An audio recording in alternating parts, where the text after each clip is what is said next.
হাইকোর্টের রায়ে এক ব্যক্তির রাইতি জমির সামনে মুখ জবরদখল মুক্ত অভিযানকে ঘিরে শনিবার ধুন্ধুমার পরিস্থিতি তৈরি হলো পুরাতন মালদার মুচিয়া অঞ্চলের আদমপুর বাবুবাজার এলাকায়। জবরদখল মুক্ত করতে আসা পিডব্লিউডি আধিকারিক ও মালদা থানার পুলিশের সঙ্গে রীতিমতো বাকবিতণ্ডা ধস্তিতে জড়িয়ে পড়লেন জবরদখলকারী 3 পরিবারের সদস্যরা। যদিও বিশাল পুলিশ বাহিনী কোনো রকমে পরিস্থিতি নিয়ন্ত্রণে আনে এবং বুলডোজার চালিয়ে জবরদখলমুক্ত অভিযান সম্পন্ন করে বলে খবর।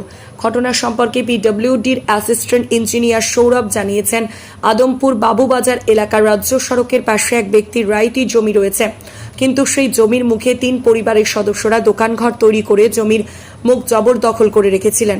এই বিষয়ে জমির মালিক হাইকোর্টের মামলা করেছিলেন। হাইকোর্টে জবরদখল মুক্ত করার নির্দেশ দিয়েছে।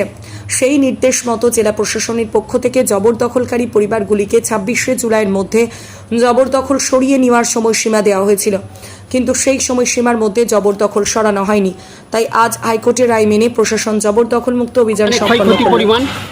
অনেক কিছু ছিল, স্যার মুদিখানার দোকান, টাকা পয়সা, জিনিসপত্র, মুদিখানার দোকানে জানতেই পারছেন সব কিছু ছিল, সব ছাড় খাড় করে দিল। কি হয়েছে কিচ্ছু বের করতে দিল না, ভাঙাচুরা করে। কে ভাঙলো পুলিশ এনে ভাঙলো। এই তো এর নাম আছে কি জানে বলছে, সেম যাদব সব ভাঙাচুরা করালো।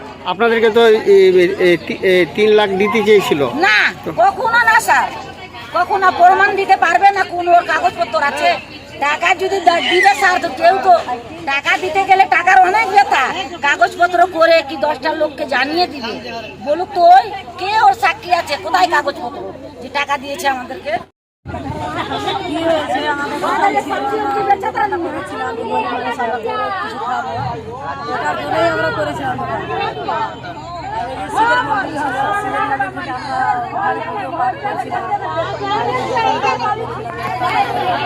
আপনার দোকান কে ভাঙলো?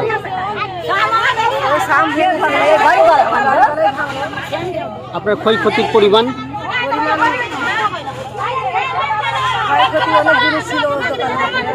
আপনার নাম?